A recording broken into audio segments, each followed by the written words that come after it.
Hello. Hey. Another week on the pod. Yes, another week. Shall we get started? Yeah, let's do it. Hi, I'm Hannah. And I'm Hayley. And we are your wedding planning experts. Here to spill the tea on the inside of wedding planning and everything that goes with it. Expect our honest opinions, the real juice on what happens on a wedding day. With a few tips thrown in between. And also just a chat between friends. And of course, make sure you hit that subscribe button. And let's get you wed. Woo. As we always start the podcast, please like and subscribe to us. Send us in your questions as well. We love to hear from you. But we do. Also, please do leave us a review if you like the content that you're receiving. Leave us a review, 5 stars. And also subscribe to the YouTube channel. Yes. Oh my gosh. Do subscribe. Watch us as we see our faces. As we chat about the wedding industry. Talking of weddings, I know I'm so behind. You know me, right? I'm like the girl that's always behind, yeah? Yeah.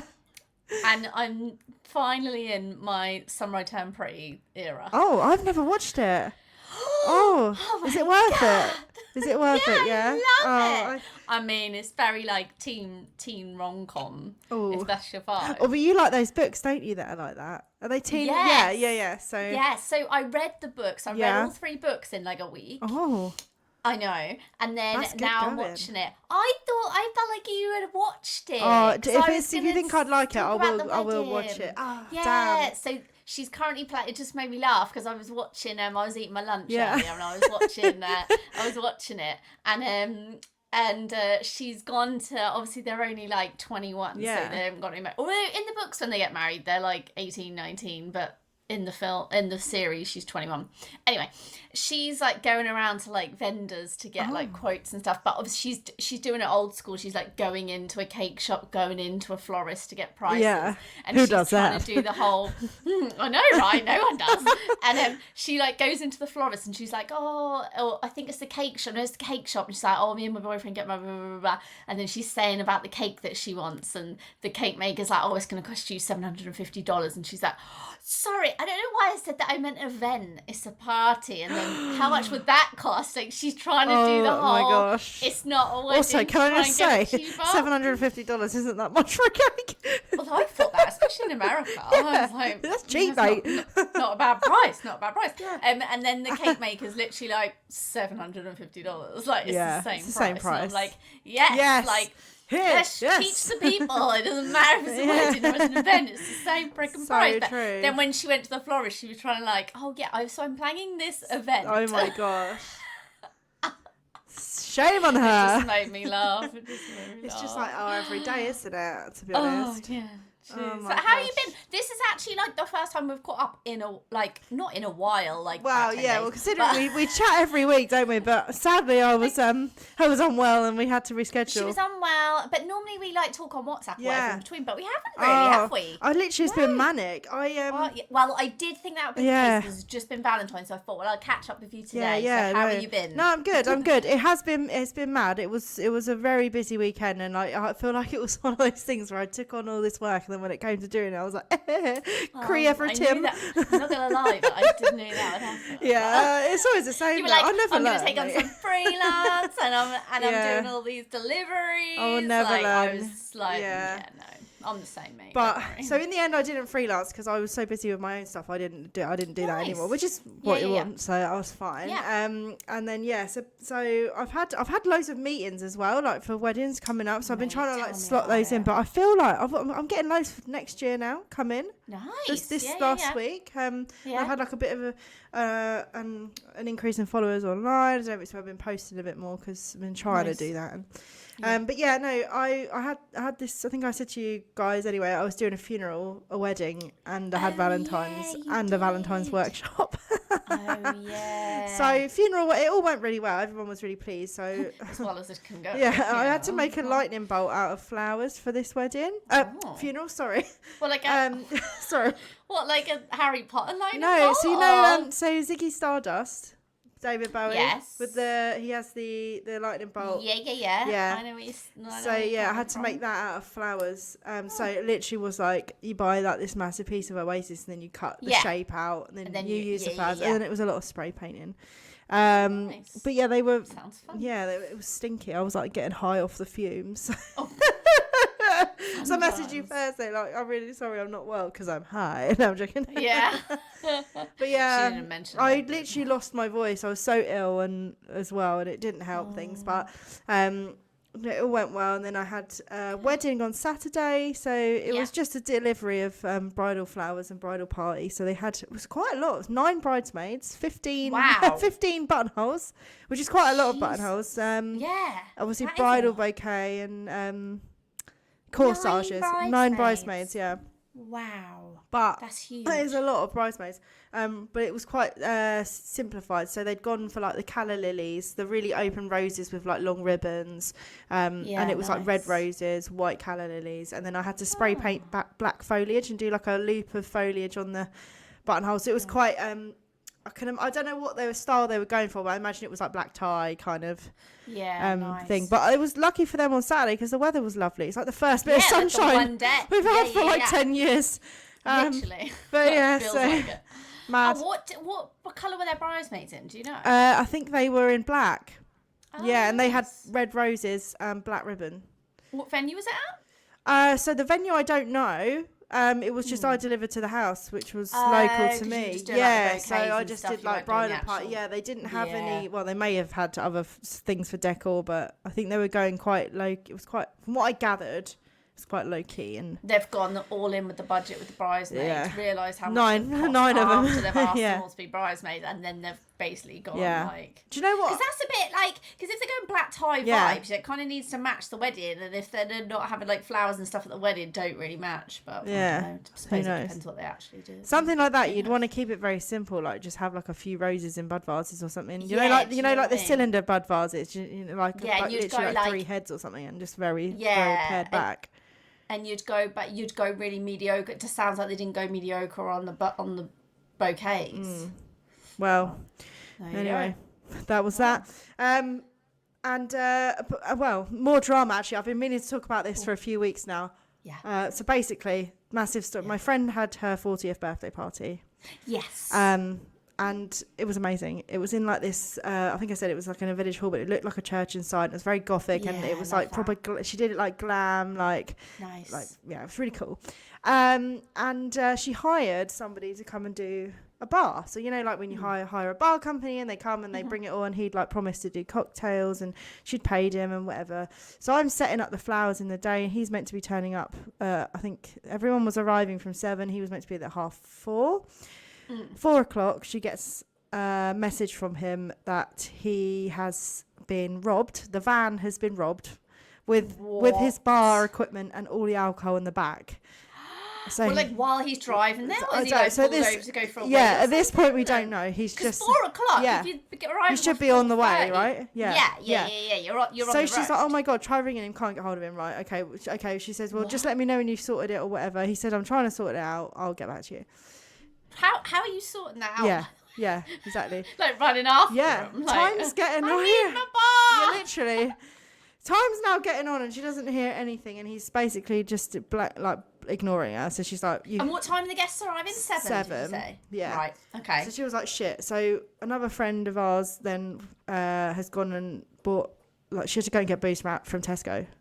Because what else do you do for that? What else are you going to do? And to be fair, it looked amazing. She had like 3 tables worth of like, and it was just like champagne, spirits. Like but obviously cost her loads of money, and she'd already paid for a bar. You know. Also, it's like, what about like the glassware, the ice? She had nothing. The stuff. Yeah. I actually, because I knew what was going on, I actually took my own glass with me. Because I'd been there, I knew what the crack was, so I actually took my own glasses. But she didn't have anything. It's not just when you think bar service, it isn't just the booze. It is like everything and else. The tidying it up and all of that, and like, all the garnishes. Everything. If you wanted to do so Jesus. Massively stressed. I mean, she didn't seem stressed at all. She was literally getting her hair done for the event when he messaged do you know what? I think I would have just sent round a broadcast to everyone and just said, look, bar company's been nicked, bring your own bottle. Yeah. So Anyway, it was sorted. It was a great night, so whatever. So she thought, I'm going to just park it for now, and I'm going to have to chase him up afterwards because I want to enjoy the night. So then she's tried to get a hold of him, like, after the day, and he was just not getting in contact. Then she's getting messages like, oh, I'm in hospital, and all this and this and this. What? So, right, what's happened? Literally, yeah. So she has now found out what had happened was apparently he told her, he'd seen somebody trying to change a will in distress on the side of the road, so he's pulled over to give them a hand, and then while he's got out of his van, they've jumped in and robbed him. That's what he told her, right? Okay. Then he goes completely, what's the word, you know, when you get AWOL, or like, you know what I mean? He's just disappeared off the face of the earth. She can't get in contact. She'd been messaging him so much, she's getting nothing back. She was like, look, I know whatever you're going through, but I need my money back. Like, I've paid you. Like, you need to pay me back. Like, he said he was going through insurance, so then your insurance should be paying out to cover whatever. You need to give him money back. She's given him like free, it's nearly been a month now. She's like, look, you're obviously not getting back to me, so I'm taking it to small claims. Fair play to her. I was like, yes. 100%. Anyway, in the meantime, she's found another 2 people that he's done the same thing to. So he's lying. So he's a liar. There was. And he's like saying he's in hospital ill. I'm sorry, but you know what I mean? It's just such bullshit. Where did that come from? Did the robber he was like, I'm in hospital, I'm unwell, and I can't get back. Then she got a message on WhatsApp from some random number saying it was his solicitor or his accountant. His accountant saying, I've seen that you're basically gonna like sort of take this to small claims or whatever, but you know, he's really not well and all this stuff, and they're saying that their name was, I think they're saying that their name was basically a man's name, but when she looked at the icon of the number, it was like a black female woman. Like you know, the avatars that you get on WhatsApp. Oh yeah. Why would an accountant who's professional have that as an avatar? Yeah, it was fucking weird. Anyway, that is mental. She's now taking it through small claims, and she's got him, like, she's even she's gone like in, and I'm like, fair play. So it's like we're just sharing it because it's so bad, right? It's awful. So it's a scam, basically. And what makes it it's a scam. What makes it even worse is that she actually knew him. She used to work with him. Or knew him through a job she did like I was about to say, 10 years ago. Find this person? Yeah, so she knew of him. So this goes to show, guys, it don't matter. Even if you know people, you need to like don't be using them. I actually have a couple in May. Sorry, completely sidetracked story. But she hired a friend or like someone they knew basically to DJ for them. They've literally just let her down this week for a wedding in May. So in like bad. 3 months time. So she's been messaging me like, do you know anyone? So honestly, guys, I just don't think it's worth using people that you know. Or it actually makes it awkward, doesn't it? Because it kind of blurs those like professional lines. But you think, like, you know what I mean, like a 40th birthday, like he's like, and he was like trying to go through cocktails. He was like making up cocktails that he was gonna do, and like it was all really cool. And he has an Instagram page and stuff. I can't say right now who it is, but because of the small. If you go onto my business page or my personal page, you'll see it there because I'm sharing it. Yeah, guys, this is why. So yeah, people that you know, and like you want to see a proper business with like actual Google reviews and stuff, like to avoid this kind of thing. But also like the accountant, obviously not actually the accountant, but because I would have straight away said, well, if you can ring me and tell me he's in hospital, why can't, if you're as his accountant, can you not pay me the money? That's exactly what she said. She was like, "What?" But do you think it was that? Do you think he set out to do this, or do you think it was? I think, I'm sorry, it's got to be premeditated.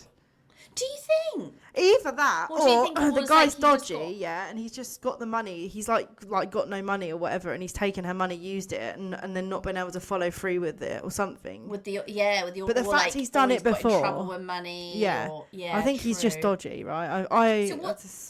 So how do you know he's done it to other people before? So she's basically been sharing it, and people have come to her and said forward. And what did they do? Did they take him to small claims court? So she's like now making a case because she's got like other people, and she's gone as far as to, she's actually submitted a fraud report. She's contacted all the businesses he's linked on his website. So he does have a website. Contacted the website host, and she's trying to get hold of her friend's client who also hired him and got scammed. She should also put it on like a Google review if I've got Google reviews, just like capital letters, like do not hire, and hopefully hire. People will see it, and like comment on all his Instagram pictures, like do not hire him, and just hope that people pick up on it. Or like it's terrible, right? And it's gives them time to like, because if he's got like weddings or stuff this year and he does it to them, like that's bad. I just couldn't believe it. And also it's so bad because she's got 2 weeks off at the moment and she's having to use her time off doing this, and it's actually like she's having to put a lot of energy into it. I feel real bad for her, but people just can't, you can't trust anybody, can you? So often now, and no, it's just a nightmare. This is why. Well, it's dodgy, this one, because obviously I normally say, like, you usually get, like, word of mouth reviews are, like, the best, aren't they? Like, do you know what I mean? If your friend says, I've used them, they're really good, but she actually knew him, but she knew him from a while back, so I don't know, like, it's just bad luck, isn't it? It's tosser. But anyway, so that was hopefully she gets somewhere with that, and I've heard it lately about like a few different photographers where they're just like, I have on groups. They've even done the wedding, but they've just completely ghosted them after. That's actually never got that's their actually photos. Horrendous. That would be heartbreaking, wouldn't it? Like, how can you even do that? How could you do that? Like, there's a special place in hell reserved for people like that, I think. Yeah. Sorry. There is quite a few good, like, I think there's a Facebook group called, like, Scammers or something like that. And I think it is good to look at those kind of things, just to, like... No, I agree. Just to be on the safe side. Yeah, for sure. But I think as long as they've got, like, good Google reviews. I always think that's a really good one to go by, is Google reviews. Yeah. Sorry to keep going on about my week, but another thing I was going to mention was I've seen loads of, I don't know about you, but on Instagram this year, obviously it's been Valentine's Day, so the Valentines, lots of florists coming out saying we're not doing Valentine's this year because of like the carbon footprint of roses, and like we just don't want to like be buying into that, because obviously they don't this time of year is out of season in South America. Everything comes from Holland, and a lot of so it is a lot of it's imported. It's not, it's true. I know a lot of florists that actually just don't do roses, they do other flowers instead that are seasonal. And I know a lot of florists will only use British grown as well nowadays. And I get it if for the environmental impact, but also just like this, they're so expensive. I had to get red roses in for this wedding, right, and it was absolutely ridiculous. I was paying like triple the price of a normal stem of rose, and the heads are normally like, I don't know, they're fairly big size. These were like tiny in comparison. They're like a third of the size for triple the price. What are we talking price wise here? So they're like £3 to £3.50 cost price. For a single stem? For a single stem plus VAT. So like a stick one stem with the a head on the top. Yeah. Wow. So like that's like a standard one, as that's not like top quality either. So you're selling that to some, obviously you put a markup on it because it's a business, we make money. I'm just going to give it to you cost price. So you're having to sell that at like £6-7 a head. Yeah. Just to make your money back. To make your labour cost and the time and stuff. Yeah. Wow, £3.50 plus VAT a stem, a single stem rose. Yeah. Wow. I know. It's ridiculous. I feel like you'd rather better off going to Asda and buying them. Yeah, but even in that, I actually went into Morrison's over Valentine's Day and they were selling a single stem for £8. What? Yeah, so it's everywhere. You can't. And the quality's not good.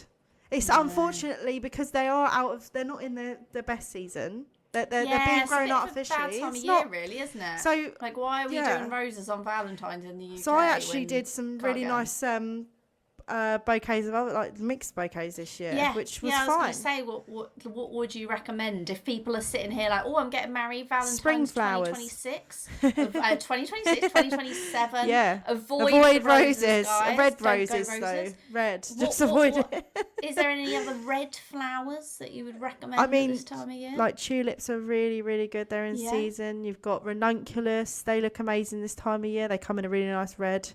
I mean, just the humble carnation. Oh, you can't go wrong. Yeah. People aren't a big fan, but anthuriums are really like popular. Yeah, Calla lilies come in red. Yeah. There is a lot out just there. Don't have a red wedding, guys. Just don't avoid red. But I mean, even if you want to go to a florist and say like, I want a bouquet for Valentine's Day, I would just literally avoid roses. You'd get so much more money if you say, I'll just have florist choice. Yeah, I'll go like nice pinks. I did an amazing pink rose bouquet for Valentine's this year, and I flexed all the petals, and they looked flipping amazing. There you go. Hayley's top tip. Anyway. And I'm assuming the cost is purely because they're having to be imported and because it's Valentine's. Yeah, it's just a that's literally, it's just, it's ridiculous. Crazy. So you're not making, I mean, as a florist, you're not making that much money over Valentine's, but you're working like 3 times as hard because you're so busy. So no wonder loads of people are saying they're not bothering. And but I've never seen it come out, like people have been posting like loads about it, and I just, that's the first year I've really noticed that people are saying like, we're not doing Valentine's Day this year, and this is why, and just being honest about it, and I think fair play, you know? And I think so many people will just be like, oh, I'm going to M&S and getting a bouquet of 20 roses and they're buying them for 30 quid or whatever. And get the M&S meal deal. That's what I say. I'm all about the food. Never mind the flowers. No. Well, I got Martin. I made him a carrot cake. Oh, yeah. And I bought him. I actually sent you the links. I thought you'd love it. I loved it. It was this pasty company. It's amazing. And you could basically buy, and it was huge, this pasty. It was actually like double the size of the standard one. God. Yeah, it was really big. And they'd put like in the pastry, I heart you. And they post it to your door, and it was £10. That's actually really good. So good. Well, that's better than a bouquet. Yeah, I mean, I would love that as well. But yeah, how was your week anyway? How was your week? Yeah, just crazy. Bit same as like you were saying, like loads of meetings. I'm just doing so many catch-ups at the minute. Catch-ups with couples, catch-ups with suppliers. Like, it's just like off the chart at the minute, the amount of meetings I'm doing. Honestly, major admin, and everyone is just on my case. Oh, really? Like chasing you up? No, not chasing me up. Just like asking questions or like... You know, everyone just wants to get everything done yesterday. Yeah. Okay. Everyone wants a piece of me. And then also, like, all the suppliers think that because this is their quieter time, because there's no actual weddings, that they can message us and be like, oh, let's catch up, let's do this, or let's go over that. And it's like, this is actually really still busy for us. Yeah, I was saying this to someone the other day, like, we're always busy, because someone kind of said to me, oh, like, you know, are you busy at the moment, because obviously not wedding season? And I was like, yeah, like, we're different in different ways throughout the year. Like, at the minute, it is all catch-ups, getting things confirmed, tastings, invitation season. So it's like, there's always different things at different times of the year. See what you're saying, so it's always something. Yeah, literally. Oh, always something. So yeah, so that I was in London last week. I went and did a site visit at so it's called Pillar Hall. Don't know if you've ever been there before, but it's like it's always been an events venue, but they're spending like, I can't remember what she said now, but it was something billion. Bloody hell! Like, oh my gosh. They're spending a lot of money on the whole area, like redeveloping it. So it's the Olympia area in Kensington. I know, which is a little bit of a rundown part of Kensington, but they're redoing it or regenerating it. Okay. There's like apartments going in, there's loads of restaurants going in. So the Pillar Hall it's literally opposite the station as well. So they're redoing it all as a wedding venue, and oh my god, it looks insane. So downstairs is going to be like an Italian restaurant, and it's literally going to be open in like the next month. That's exciting. Like, you would love it. Like, we should go. Just green everywhere, like this massive round like brass bar in the centre. This sounds right on my street. And all around the outside, like all big pillars, obviously Pillar Hall, just all wrapped in foliage. There's just plants everywhere. So really cool. And then upstairs is still being done, so we went out. They call it, like, she kept saying like, oh, it's a hard hat situation. So I'm like, yeah, that's fine. I think I'm actually going to have to put a hard hat on, but she was just like, no, we don't actually have to put, well, we should probably put hard hats on, but basically be careful. I was like, okay. And it's going to be like just like this massive banqueting hall with like a balcony, but it's all really ornate. It's really beautiful. It's going to be a really cool venue. Definitely one to watch. So I'm hoping to do some work with them. Once that's, I think the actual event venue will be another few months before it's done. But yeah, that was exciting to go and see. So yeah. Oh, lovely. That's really cool. I love it when you go to new venues and tell me about it. I'm so nosy, but I get to be nosy through you. I live my life vicariously through you. Yeah, I love doing it. Obviously, it is like time. Like, I always try and book in a few on the same day. Like that day, I was going to see one of my couples as well in London, so it was fine. But yeah, it is time consuming, like going to site visits. Yes. So it's nice, but at the same time, it's like, have I got the time to do this? Yeah. See, this is the thing, isn't it? Like, obviously, if you, for me, I suppose I don't go to a site visit, but do you do a site visit once you've booked the client, or before? Well, it just depends. So if a couple come to us and they haven't got a venue. Yeah. We go and do a site site visit to pick the venue. If they've already got their venue, we do multiple along the planning process. Okay. But this is venues that we're just building relationships with. Yeah. And also it's so key for us to always be seeing venues, because then when couples do come to us and say, I haven't got a venue, we know what's going to work. Yeah. Because that's the whole point of a planner, is that we know places and we know suppliers and we know venues. Well, they're paying for your brain, essentially, aren't they? I guess. Do you know what I mean? Exactly. Like your knowledge and your expertise to tell them. Yeah, so we know we know venues that you wouldn't just be able to find on Google. Like you'd never find them, and it's only when people say about them you're like, oh, never heard of that. Like, we need to be in the know of those venues all the time, you know. So yeah, that's that basically. So yeah, fair enough. Cool. So this week we're going to talk a little bit about 'tis the season and all that, as we were just talking. Food and drink tasting. Yes. So ready to feel hungry. Oh, not again. If you haven't eaten. I feel like I'm always hungry. I know, yeah. We always finish the podcast feeling hungry and talk about food. So this time of year is probably the time of year. So if you're getting married this summer, you've probably been invited to a tasting, or you're thinking about tastings, or you're thinking about your menus. That's kind of like on the forefront of a lot of people's minds. Yes.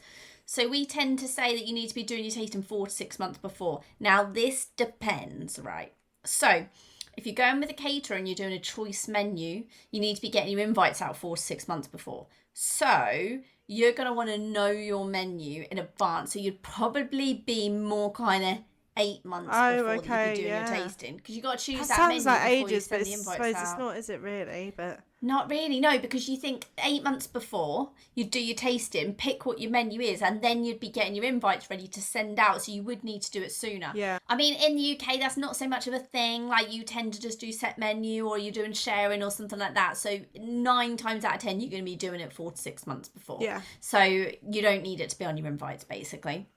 If you're not having, we've probably said this before, but if you're not having a choice menu, I'd avoid putting any kind of menu on your website or invitation, because people will be telling you they don't like it. So true. Just asking for dietaries, and that's just need your dietaries, but I'm giving nothing else away here. Yeah, literally. You tell me if there's something that you can't eat, you know, that's it. So, what to expect? So, but different places do it in different ways. So some places, a lot of catering companies. So we work with a lot of catering companies, and we work with venues that do in-house catering. Some will do individual tastings. Most of them do. So you'll go in, you'll book a date, you'll book a time, you'll tell them what you want to try. And it's normally like, oh, you can try 2 different starters, 2 different mains, 2 different desserts. And then you'll pick your ultimate 1-1-1 for everybody to have. And you'll go in together, and then you'll try your food. Some people do tasting sessions, which we actually have. We went to one of these this year. So it's basically like you can sit in a restaurant, and there'll be all other couples there around you. Yes, I've never experienced together. That. What's that like for the couple? Do you think that's better? Or? So we've done a couple like this now over the years. So I think a 1-to-1 is better in that you probably get more of a...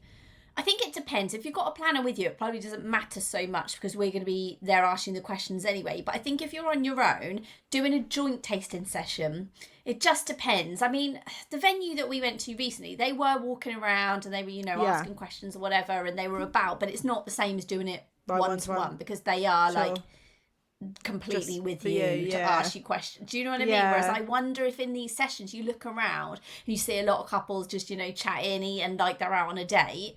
And you're a bit like, but are they being honest? Or ask the questions? Well, are they being asked the questions that they need to be thinking about? Have they thought about what? Which is why I wanted to do this week, because it's like you need to know the kind of things that you should be thinking about. And actually, in these joint ones, is there a coordinator going around saying, right, guys, you need to be thinking about this? I think that's really helpful, actually, because I remember doing my tasting and not kind of like, I don't know, I took my mum and dad and my mother-in-law, and obviously it was me and Richard. But like, I don't know, it's difficult to be completely honest, maybe. Like, I don't know, like, or know the questions to ask, or what should I be thinking, and I don't know. And I think it does depend how arsed you are by the food. If you sit down, you eat it, and you're like, yes, that's good. It's good, yeah, awesome. tick, done, you know. But it just depends. Like, so many people nowadays are just very into their food. But very into food, yeah. Very much realise that it is an important part. Well, I think it's like the major cost of your wedding, isn't it? Is like your food, your drink, and your venue, like, or catering and venue. Yeah. So you know, it needs to be spot on, doesn't it? At the end of the day, 100%. Also, if you're having more like sharing, a lot of people having like barbecues, sharing food, stuff like that, it's really TBC on whether you'll be able to do a tasting. Some places will do it, some places won't. We actually got to taste. Yeah, I was going to say you had to taste. But I did know the caterer. I just got myself in there. No, I think they do a barbecue. No, I think they still do it. How did it work? You probably told me before, but it was just like a small plate of each thing. Okay. So like the chicken, there was 2 bits of chicken and like 2 burgers, and then they just did like small bowls of the salads and stuff. Nice. There was still a lot of food though, I won't lie. God, your food was lush. I loved it. Yeah, I loved that actually. It was really nice. Yeah. I've never been to a wedding where that was the setup before, and I really, really liked that. I just think everyone loves a barbecue. 100%. Obviously, it was a different vibe on the day to what I had in my head, because I wanted like a summer party. I literally wanted our wedding to be like if you have a barbecue in your garden and everyone's there and you're all chilling and you get up and you eat food as you want it, and it's someone stood at the barbieing away, and you got the smell and the smoke and the, you know, and then you got your furniture. Do you know what? That's how I'd envisaged it, but obviously weather couldn't do it. But yeah. So it was still lush. But it was more of an that's the kind of barbecue. We actually had one of these last year with our friends. You was going to come, but Lily was ill. Of course, sure. And it was rank. Shock. Shock horror. She was like, oh, what's that, Mum? You've got plans. Fuck you. She's like,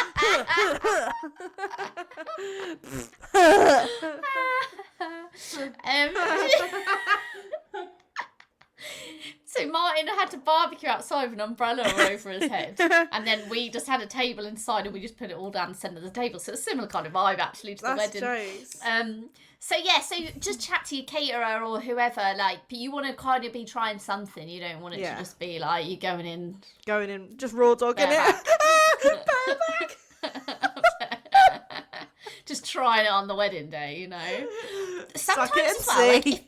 If you're going to like these, you know, like a bit more street foodie vibe people, sometimes you can go to like, maybe they're doing like, they park up at a pub or something, or do like a, you know, like a I don't know, what's the word, a public event. So this is what a couple that we know for their wedding, they did that. They had street food, like taco van, and they literally just went to like an event they were at, you know, like a carnival or something, like and they just festival, went we did that for our pizza actually. We went, they were doing another wedding actually local to us, so we just nipped there and made us an extra pizza, so thank you very much.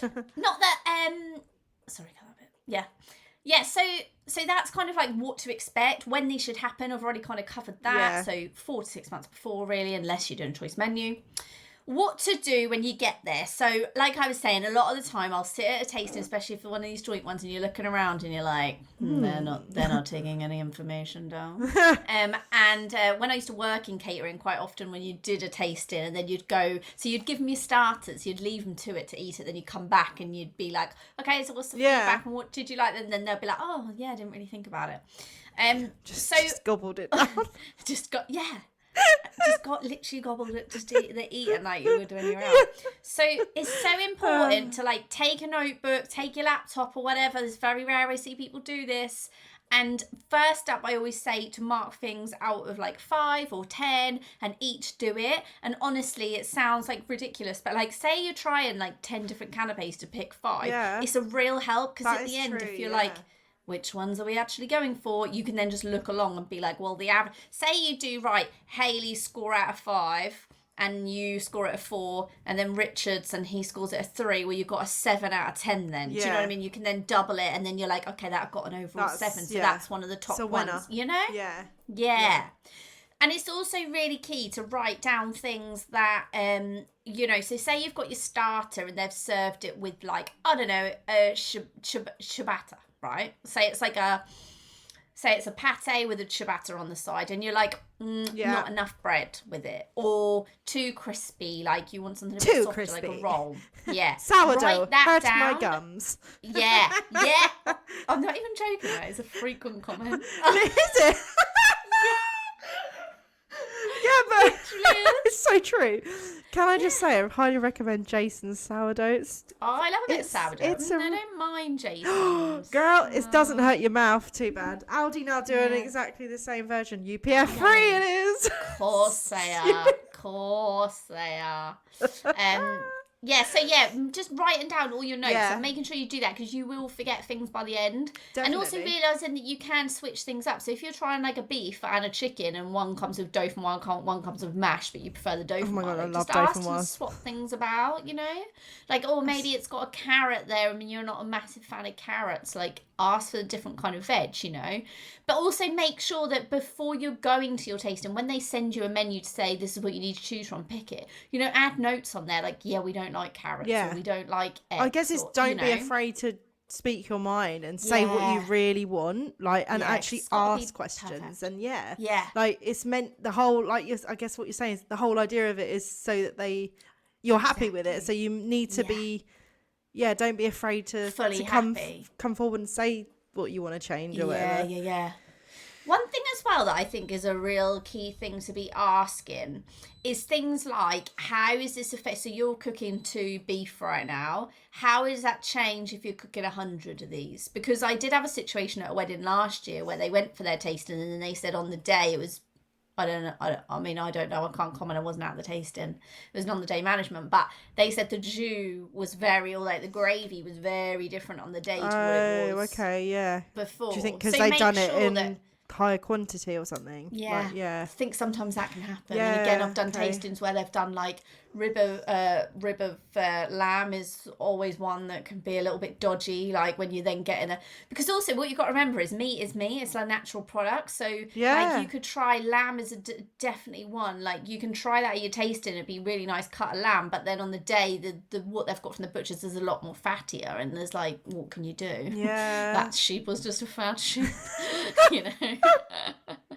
That is so true though. It's the same with me with flowers. Like I can guarantee to a certain point, but it is a natural product, and with natural products, like you say, like they have their own kind of way of being.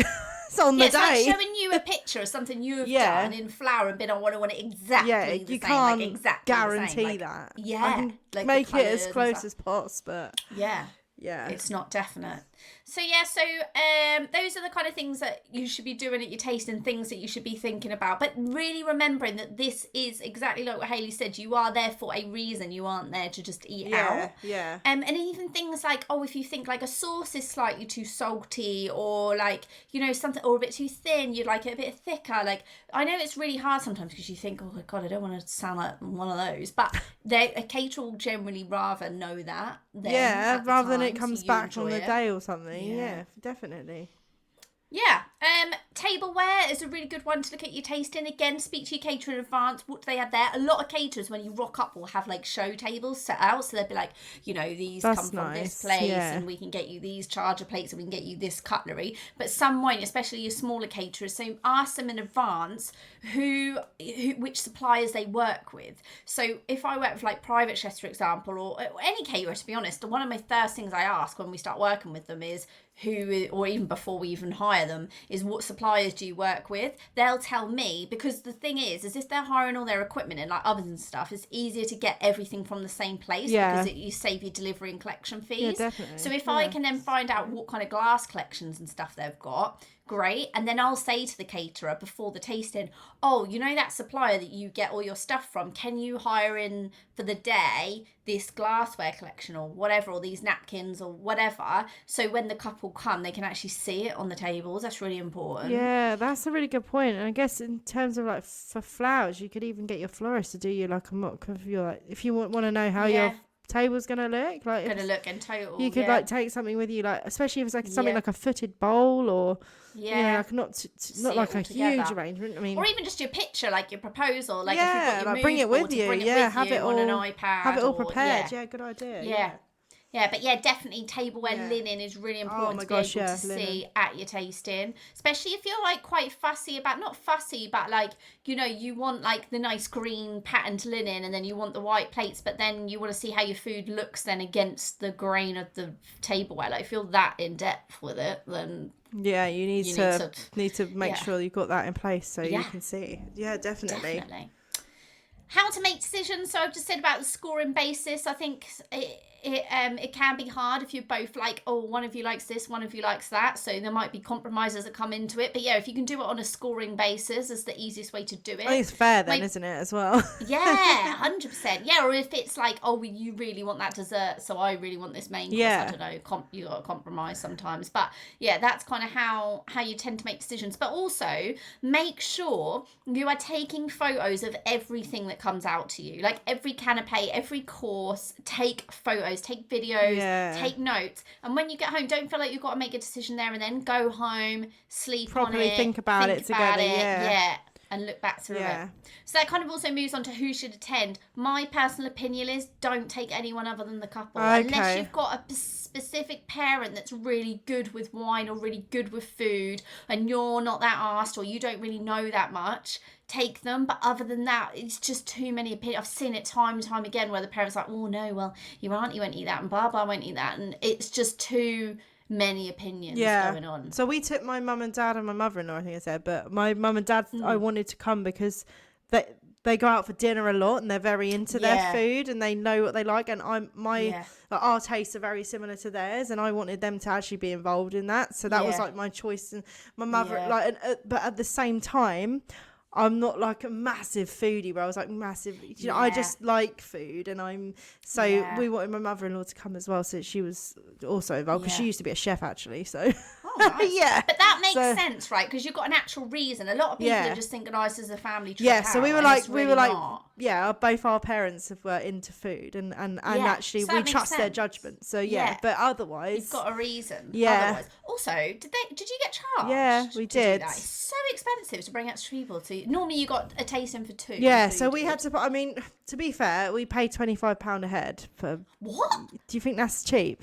It's not like I thought plus. I thought it was cheap and up. Probably the 100. It was 25. I thought it was really good. Yeah, that's really. And cheap. It wasn't cheap for it was like decent food as well. Like proper, like. I've got a couple coming up, and they want to take all the parents, which obviously I've told them not to. Don't do it. No. They're paying £1,000 for their tasting. Yeah, I guess. Yeah, I can imagine. I know. I thought £25 a head was about that's really cheap. I was like, it's a night out as well. Yeah, you can go out for dinner. No for that, way, you can get McDonald's these days for 25. Yeah. What the hell? So that's kind of my views on who should be attending, especially if you know you've got specific people. But I do have people ask me that a lot, like, well, who should I be taking? Yeah. Like, you shouldn't be taking just yourself. Just the two of you, but unless you feel there is a need. Any other specifics? So if you've got a certain wine that you want to try, make sure you got the wine list before, so make sure again you can try that. This is kind of your opportunity to see everything catering wise. You're probably not going to go back into your caterers again. It's probably your only opportunity to go physically in and see them with many caterers. So make sure all that stuff, cocktails, if there's specific cocktails you want, make sure you're asking that before the tasting, so when you're there at the tasting, because I see this a lot where it's like at the tasting they're like, oh well, actually we're really into our red wine and we like a French red wine, and and then it's like, oh well, you've kind of done your tasting then, so it's like having to then arrange either another tasting or you've got to then get it posted to you, or so if you're telling in the caterers these things in advance, specifics that you want, you're more likely to be able to then try it on the day. Evening food is not really a thing. Like people don't tend to try the evening food, but again, if that's really important, then maybe you need to ask in advance. Or like we were saying earlier, if you're going for like a street food kind of vibe for the evening, maybe you just go to like wherever they're next parked up at. And what to do if you aren't happy. So at the end, obviously keep all of these notes. What I always do with all the caterers is I then send them these notes, right? So here's my tasting notes, here's the pictures, here's my annotations, and I've normally always got loads of notes. So what I would always expect back from a caterer is your catering details or your catering menu or whatever, and they would normally, so say for example you go for a chicken dish and it's normally got mash. Yep. On the menu it should still say that it comes with mash, but that should be crossed through, and then it should have like tasting note, this is actually going to have dauphinoise with it. And that's really important, so to make sure that the chef is still doing it, because again, years ago this was a situation where the chef thought that was the chicken with the dauphinoise, not the chicken with the mash that they then swapped for dough. So it was a different chicken, different jus, you know. Yeah. So really make sure that that's all correct and all those tasting details are in there, highlighted, and like the things you like. If you thought something was a bit too salty, make sure that's annotated on that menu and that, you know, they're aware. I always really like it when the chef comes out and you can chat through it with them. Yeah. But that's not always the thing. No, we were lucky. They never take notes. Out, but do they not? They'll never take a note, does the chef. So you have to make sure you're taking it for them and then forward over and just make sure that... Anxiety. You know, they're doing loads of tasting. They haven't got time to sit there and write notes. Like, that's what the office does. That's an admin job. Yeah. They're creative. They're cooking. Yeah. Cool. But if you're particularly not happy, if you're like, this was really bad... you know, it's a difficult one. Basically, I would always say, caterer. Yeah, but I would always say if you're booking a caterer, external caterer, to do a tasting before you actually confirm the caterer.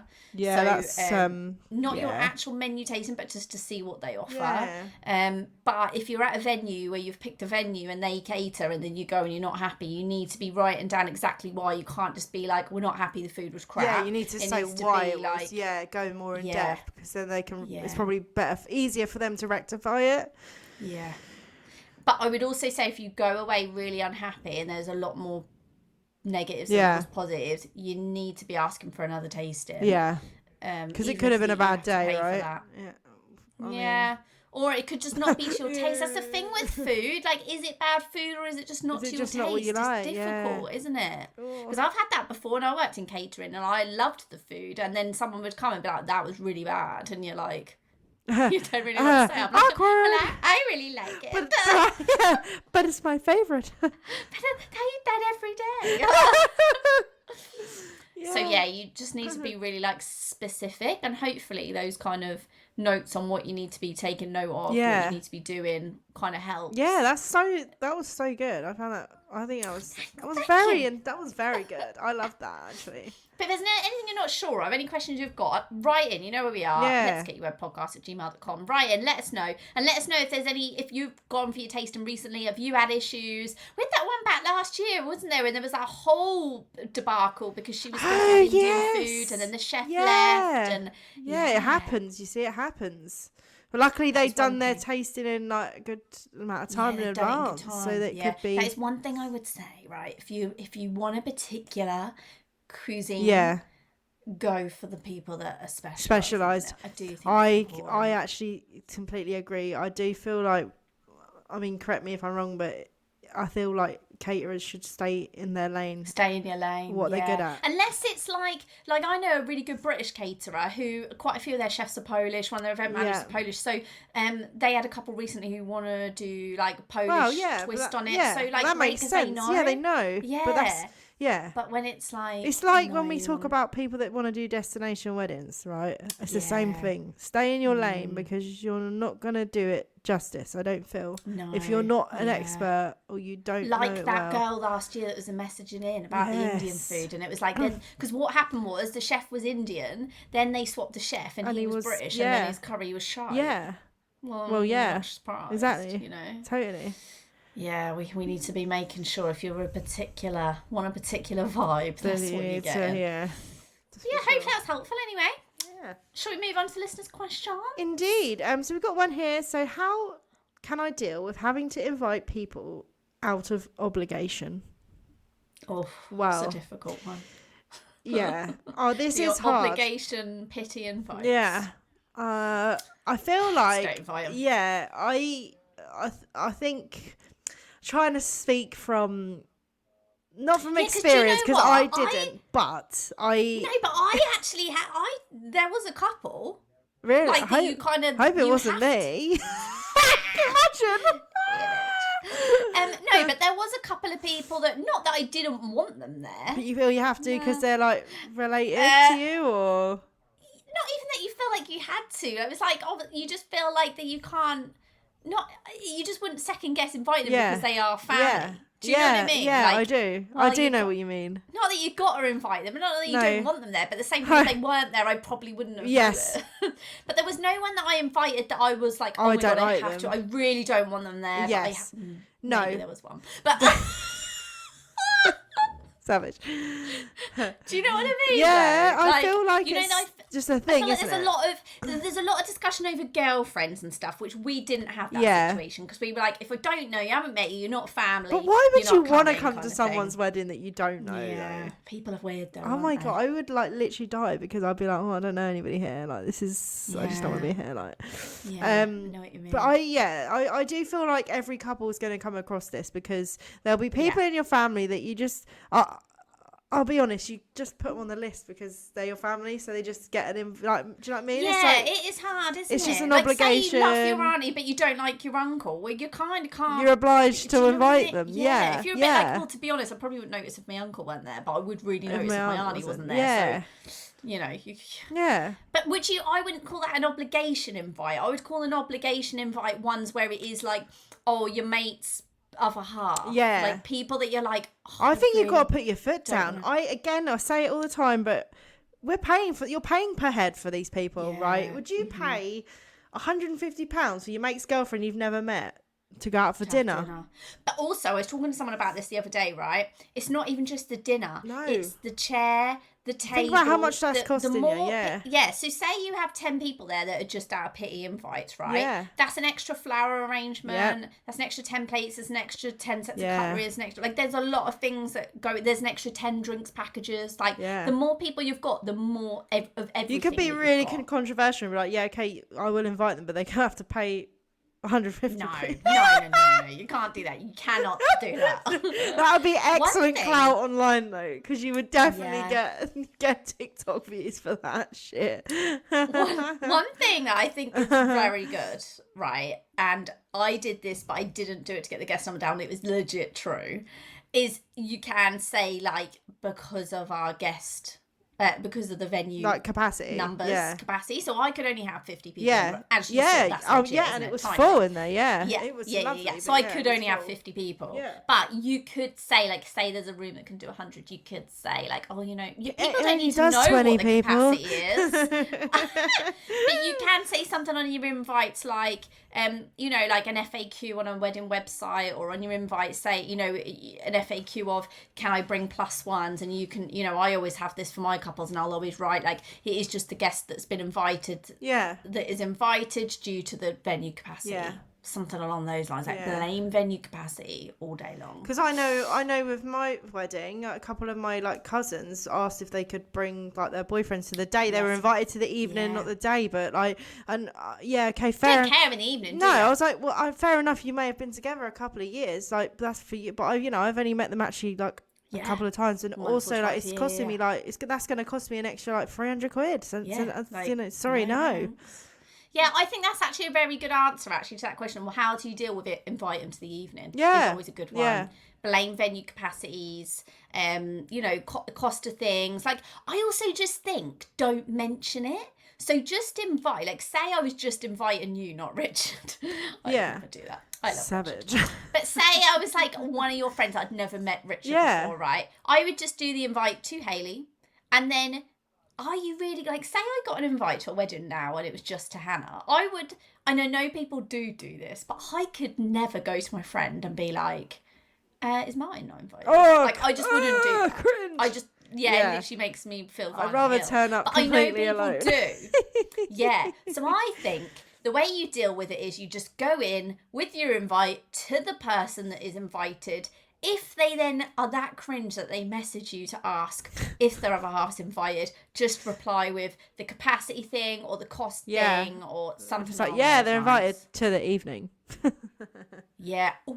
Or you could send out your invites the same day. Yeah. So do a day invite for, like, so to Hayley, day invite, and then to Richard evening. Yeah. Sorry, Richard. I'm sure. Not sorry. And then I always feel like children are an obligation invite. That's an issue. But again, if you're doing kids, that is a good point, because I'm not being funny. As a mother myself, no one wants kids at a wedding. Like, if you really think deeply about it, would you invite, like, my friend's 40th. Would you want kids there? No, it's gonna completely ruin the vibe. She was like, no, there's no kids coming. Like even her nephews, like why would they? Why would you want them there? Though, as like, it's the same thing. I mean, some people do want kids. Some people do, but if you're feeling like kids are an obligation invite, again, no just kids. state on the invite. Yeah, we're a child-free. Just they don't want to be there anyway.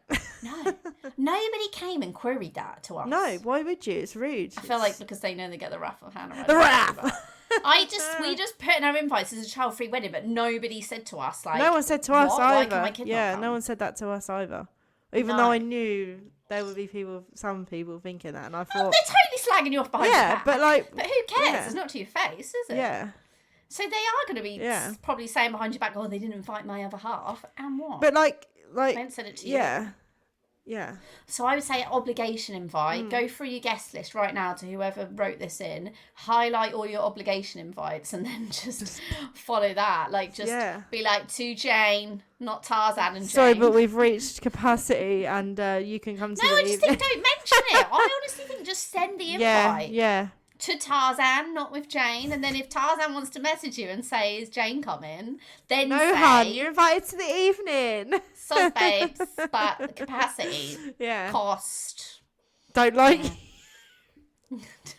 That would be how I would do it. I think that's a really good way. And I don't really know how else there isn't unless another you get way. your mum, blame your parents. There is no other way. That's it. Yeah, maybe you could if you know you've got real family dramas, but you get on with your parents, you could do the invite from your parents. You know, like back in the day. Oh my god, when so and so invite. I've done a few weddings like that though. Have you? Yeah, still a thing. Yeah. Still a thing. Especially if they're paying for it. Sometimes the parents want that. Oh, it's so cringy. Okay, even if I was maybe I don't know. Maybe I just even if I was like absolutely fucking loaded and I nearly got married in the future, even if I was paying for it, I don't think I would put Mr. and Mrs. Waller invite the company. Like, Dad, come on, man. Like, really? Like, everyone probably knows you're paying for it anyway. Like, get over it. You don't need your name on my invite. Like, you've had your time. Yeah, it's interesting, isn't it? Some people still want to. Whatever. Some people obviously still very traditional. Sorry, that's a whole other thing. But you could do your invite from the parents to blame the parents. But that would work. Sorry. Yeah. Sorry, blame it on Mr. and Mrs. Waller. I also just think, again, like, bin off those obligation invites, and if you are then getting backlash from people, that really just tells you that why would you want these people in your life anyway? You know? True. I wouldn't want... If somebody's going to message me and be like, oh my God, you are the worst person in the world, I can't believe that my husband's not invited, then, well, I don't really want you to I've saved myself another 150 quid in the banky. That helps. Tricky things at weddings, my God, it's always the people. Unfortunately, these are stresses that are going to happen. They are. No one can avoid them. I always thought there would never be an issue at my wedding, and it was. Yeah.